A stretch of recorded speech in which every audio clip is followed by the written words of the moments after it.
Palworld, because some people want to beat Pokemon with sticks, and I completely understand that. Give me a stick, and I will 1v1 Arceus any day of the week. Creator of the universe, my ass. So there's a video, first impressions of the game. You've probably seen the crazy clips or trailers out there for Palworld, a vibrant-looking open-world survival game, but with creature collecting, base building, battling, production lines of pals manufacturing items, and, well, of course, the weapons. It's no surprise the game is sort of being memed on as Pokemon but with guns in various comments out there online, but, well, it really isn't that. By the way, I don't understand how Pokemon's not suing them, because some of the stuff that I have seen here is a blatant, almost one-for-one ripoff off of Pokemon. It is 100% intended to resemble a certain type of Pokemon. Like, let's be real. A lot of people recognize what this is probably supposed to be. It is what it is. That. Or at least not just that. And a big thanks to Pocket Pair for providing us with an early copy of the game, so I've managed to play it, sink my teeth into it, and get an understanding of what it's. Ooh, look at those muscles.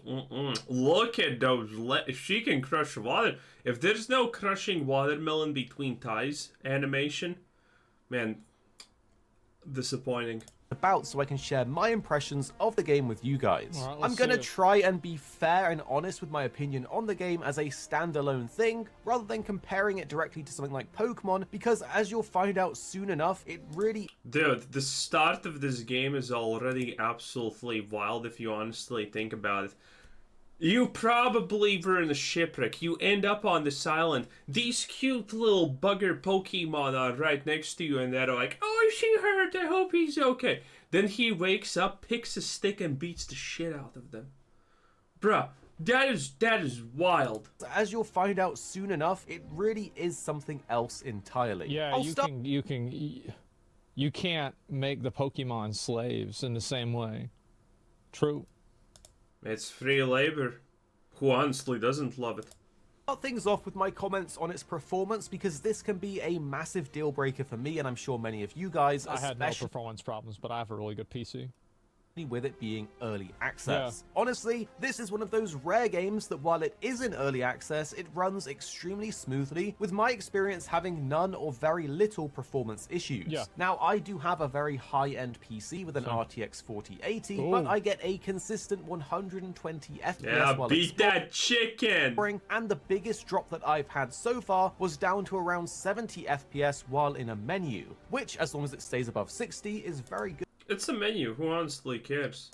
Good in my opinion, and certainly the menu might as well be minus negative 200 FPS, what do I care? Rare for an early access game. Now, the graphics definitely aren't groundbreaking, but it is stylized, and it's enjoyable to look at for a... The graphics are good. Like, I don't want to get into the world where, like, this is what people are starting to do.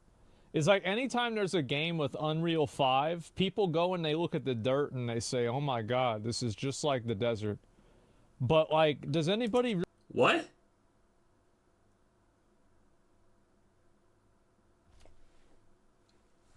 Are we failing basics? I understand asmongold has been failing complex sentences and, you know, to convey himself for years now, but... People look at dirt and say it's like in the desert. There's no dirt in the desert. In the desert you have sand. Dirt is dirt. Why would anyone say the dirt is like the desert? Is his brain that much rotted at this point? From all the OF thoughts and all of the degeneracy? Loser. Really give a fuck about the dirt? Like, I really, nobody really gives a shit. Like, because it's the stylized... Also, that sounds completely wrong, coming from a person who literally jizzed over the Pug's Day graphics. You know, basic Unreal Engine, just forest and ground. And, wow, this is so good, Pug's Day is the next future. No, it's just the basic Unreal 5 graphics. And then they added on, you know, some tacky, poorly animated animations to basic actions, and they sucked. And everyone's like, "Whoa, backstage the future, man." That matters. There's a lot of these Unreal games, like a good example of this is Quinfall. Like Quinfall is made in Unreal, and a lot of the textures in the game blow this out of the water. And of course they did. I mean, if they weren't that great, then the developers wouldn't have bought it off the store. But the truth is that doesn't really make a good game, and better graphics and higher fidelity does not quantify a better game. It's just not how it works. Prolonged. At least he's kind of right about that. No, except about the quantify part. But yeah, hey, if you have great graphics, amazing graphics, literally realistic graphics, to one-to-one real life, and you have shit gameplay, guess what you have? You don't have a good game, you don't have an average game, you got a shit game. That's what you have. Gaming session, but I do wish there was more animations for things such as picking resources, trees falling down after chopping them, or just visual representations of items like the PAL harnesses that you can craft. Instead, you just grab them and there's no visible harness, even though you have to craft that before you can use them in this way. Great point. He's right. So overall, the performance is very good and the graphics are just alright. Yeah, cook that deer, boy. It feels polished in terms of its FPS, but everything else does feel very early accessy with missing animations, odd cutscenes, and some jank in the combat and gameplay. But let me say, if you have a Steam Deck, this game is actually very easy to play on it. It's basically pick up and play. I downloaded it on my Steam Deck just for fun to see if it would work, and I found... Okay, hot take. Everyone who has a Steam Deck should really rethink their lives, okay? Bro, most of us are already spending way too much time at our computers, and now you're buying a Steam Deck or a phone that can where you can play games on because you can't even get yourself 1 second away from that dopamine injection to your brain, and you must play a game that stimulates all of your almonds always. I'm sorry, but I think you really need to rethink life. I will never buy a Steam Deck. I will never even have a handheld device. I don't want to be one of those fucking losers who should get beaten up in public because they're gaming in public. Disgusting. On planes now. Learn to read a book. When was the last time you read a book? Oh, surprise, fucking never. It is what it is. Found myself really enjoying it as a handheld experience. Again, the performance was very good on Steam Deck, so that did kind of shock me. Bro, this looks a little bit more, honestly, like Digimon than Pokemon. And let me tell you something, bro. Digimon's the shit, yo, okay? Pokemon has absolutely nothing on Digimon. When a rock Pokemon evolves, do you know what happens? That rock Pokemon probably gets a bigger rock or becomes slightly a bigger rock or grows 2 heads or something. That's kind of stupid. That's kind of lame. You know what happens in Digimon? Man, Digimon's a different type of beast, boy. You have this dinosaur Digimon. Do you know what happens when the dinosaur Digimon evolves? Well, it evolves into a fridge with at least 2 Gatling guns, baby. And its ultimate is just throwing ice cubes at something. It is absolutely wild. So with some technical talk out of the way, let's talk about what Palworld actually is, because my expectations were definitely way off compared to what the game actually is. Slave Farm Simulator. Yeah, I expected this game to be kind of stupid, to be honest with you. And it was kind of stupid, but it was also good.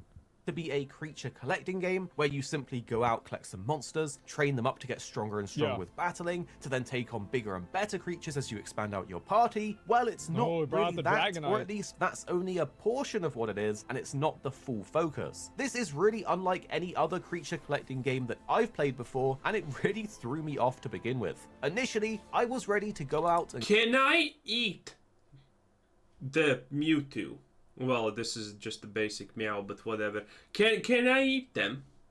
Collect some pals, battle them together, and level up. When in reality, the game is actually more so a survival game, and so the survival game mechanics and gameplay systems that you would expect come first and foremost. This means the first hours of gameplay won't be just collecting and fighting your creatures to level them up. It will be picking up rocks and wood, building crafting stations to make tools to then chop down trees. They need to make a coliseum in this game where you can have the 2 Pokemon fight to the death. And then all the other Pokemon, it can make their sanity go up if they get to watch their friends kill each other. I'll have to message the developers about that. Mine rocks to then build up more and more and then resources. you can feed the other ones the body of the loser. Or maybe you can have a ritualistic sacrifice as the winner, as a way of their body becoming, you know, ascending into the heavens, and then we build a statue of them, like some Inca shit, you know? So that you can actually build a base. At the beginning of the game, the creatures in the starting areas are a lot more smaller and basic. They're called pals in this game, by the way, so we'll refer to the creatures Pokemon. as pals from now on. You can just walk up to the pals and start punching them or attacking them with a weapon like a club that you can craft early on. And if you completely off them, then you get some resources and items and even meat. Finally! Because, you know, in Pokemon, you actually ate the meat of the Pokemons. It is what it is. Meat that you can cook because you will have to manage a hunger bar on yourself and your pals in your party. Oddly enough, when defeated, the dead body kind of ragdolls, making for some, well, very interesting interactions, which is not something I thought I would see in a creature collecting game. I think that also, like, another little minor thing this game needs is, like, whenever you're pushing one of the corpses around, other of the similar type of Pokemon, or, sorry, pals, should social aggro if they see the corpse of one of them and start attacking you. Of course, you're meant to get their health low so that you can capture them with the pal spears that you can find or craft, which again feeds into the heavy need for resources just like any other survival. And then you could have one of them that's like kind of more dangerous and they actually just cannibalize their own. And so, like, if you want to feed them, you just kill one of them and then feed the rest of them. Well, you're already feeding them the corpses of their own, so I don't think it technically matters.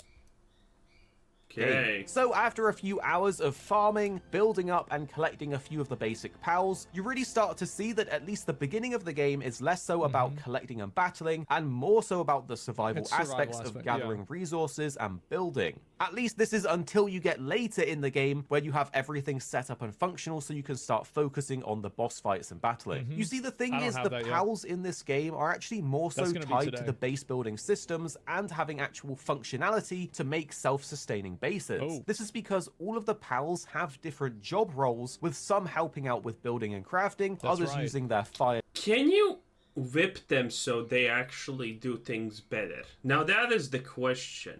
To cook, some using water to feed plants, or just hanging out and producing items like wool and eggs. Amazing. So really the initial focus of the game is he chopping a tree?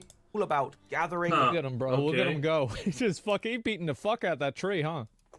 Building and capturing pals to then put to work in your base so that you can get everything functional. It's only really after these hours of more generic survival game gameplay where you're going out and chopping trees down that you can finally then get geared up. I mean, who doesn't love their own slave colony? Wow. And ready to go out further into the world to actually start fighting and capturing cooler and bigger, higher level pals. My biggest advice is to temper expectations away from a pure creature collecting experience, and more so if that was the whole game, I'd fucking quit. Bro, you think I want to go around and collect Pokemon? Like, as long as it's a popular game and new release, obviously you will. You're gonna fucking play anything no matter how much you don't like it if it's popular enough. Get the fuck out of here. I don't want to do that. It's boring. I want to kill him. Like, that's the point. Like, what? It's not even a question. Also into the survival genre, with games like Ark Survival Evolved or even Rust really being more so similar. Think of the pals more like your workforce, even though it really does feel quite wrong to say it. That being said, once you get past those workforce. You see that? You see that thing? This thing. Well, what's it called? There's literally a 1-for-1 example of this in Pokemon, right? Of course, because you don't pay them. They're a slave force. Building up stages, the game really does start to open up and shine in its own unique way. Using different pals in combat is fun, with each of them having different elemental attacks, abilities, and even interactions with your player. Like I mentioned earlier, with this cute little fire guy being basically a literal flamethrower. That's badass. Collecting new pals is really fun as you figure out what they can do for your base, or if they'll be a new member of your actual party for combat or traversal, because you can ride and even fly them, making map traversal so much better. so cool, There's man. also special bigger raid pals with higher shit. stats, shiny Wow. pals to find, and different traits at that you that. get on them when you Ravager of capture them. Stars. With systems like What do you chain mean Ravager of Stars? This bitch is level 12. Calm the fuck down. He doesn't even have actually that much HP. You can see 2k, and look, one fire breath already almost killed him. He's not ravaging anything. catching the same pals back to back, giving you bonus XP. The actual systems of these pals are pretty fleshed out, and again, they are more so like AI NPC buddies for your base than actual creatures that you sort of care for and level up and travel through the game with. Your player character actually has a Dude, no. If Pokemon were real, there would be so many dead Pokemon because no one would actually want to take care of them.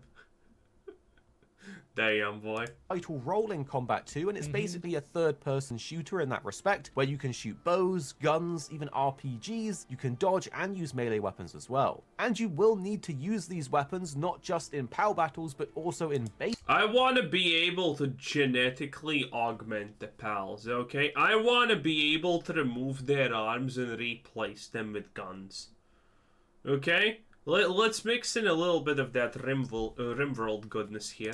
raids, because That's gonna yes, be in good. single player, your base will still get attacked, so you'll Wow, need to I set never up had that defenses happen and yet. protect your hard built up base. Yeah. There's also co-op in the early access, and I believe there isn't going to be PvP just yet, so I'm not sure if that is coming, and there Dude, PvP would be the best thing ever, honestly, in this. Imagine. Just throw a bunch of Pokeballs at your opponent's base and then all hell breaks loose. That would be good. That would be really, really fun. will be PvP base raids, I don't really know, but for now it is single player or co-op, which is still pretty fun. But is it all fun and games? Well, if you can get past the starting hours of pretty generic resource gathering, then the game really does shine as you start getting more and more invested in the different pals and collecting them. That being see said, that. we do have to address the developer's track record, particularly Craftopia, which is another survival action game from Pocket Pair, which released into early access in The hell is this? 2020 and, well, is still in early access. It's not a game that Well, that game looks like fucking garbage, so why would I give a shit about that? Thank God they make a new game. Craftopia, I don't want... Yeah, that's the red flag there, if you didn't notice. The fact that they have a game in early access that looks very, very similar to that one, but they're kind of like probably gonna just abandon this one now. That's the red flag, dumbass. want to craft, I want to kill. Like, they made a good call. Yeah, keep that shit in early access forever. I've played for myself, but looking at the overall reviews on Steam, it is marked as mostly positive, but there are a lot of reviews and upset comments online, with people claiming the game Early access for 3 years, wow. is underwhelming for how long it's been in early access, and that it doesn't look like it will be releasing into a full Looks game kinda anytime nice. soon. So I guess there is potential for Palworld to be another one of these infinitely stuck in early access games, but we just don't know. Bro, I played games that are stuck in early access for 10 years. Lies? Like, I played Starfield earlier this year. That shit's still in early access. I Not the same? mean, Shadowlands was in early access for a year and a half. Not the same? I mean, fuck, guys. Valheim, like, what? I don't care. I mean, if the experience is good, I'm happy. There's always a risk in buying early access Do you remember titles. whenever PUBG was in early access? And remember what happened whenever they took it from early access to being a release game? No. Nothing. And they shouldn't have done that. Should have stayed in early access. Why?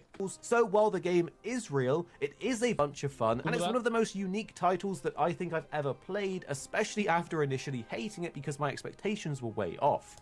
By the way, the fact that this game can literally make a Pokemon world, but Pokemon themselves can't?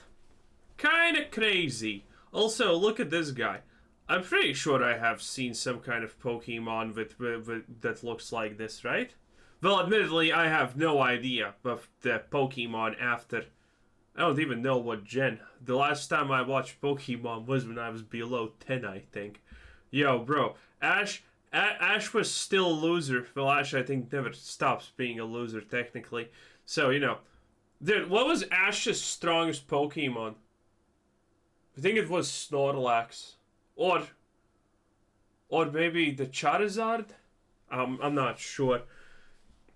It does still feel like an early access game, even though a lot of the systems are fleshed out, and there is a lot of hours of content here for you if you enjoy the sort of gathering resources, building a base, and capturing all of these different pals. But I do fear that without continued support, updates, and improvements, it might be a passing bit of fun rather than a game that you'll play for years to come. Well, so no let's fucking shit. Like, that's the way every game like this is. Like, I played Valheim a lot, and then I beat all the content, and now I'm waiting for them to put out the Ashlands. Like, I think that's a good thing. Like, it's not really bad. Like, that's the way the game... But that's what that guy just said. What's your point? The guy in the video just said exactly that. What's your point here? Games are like every game. I don't need every game to be like this fucking endless, addicting loop of gameplay. But that's what you just advocated for 30 seconds not even ago. You literally said, "Oh, I play everything out of the game, aka I'm addicted. There's nothing else to do, and I come back because I'm addicted." Shut. Do you even know what you're saying at this point? That I can never get away from. Like, I think this is a good thing. Like, this dude brings up some good points. Like, I agree with it, but, like, I don't want them to try to That's not his point! Out some game to make it this, like, endless thing. Like, just make the game experience fun, and then develop that experience to become larger. God, you're stupid. Okay, I'm done. I'm done. I don't know, maybe this is just not Asmongold's day. I mean, dirt that looks like desert. Kill me. End the suffering. Anyway. With that being said, because I said, thanks for watching, subscribe if you haven't already, and have a nice day. Bye-bye.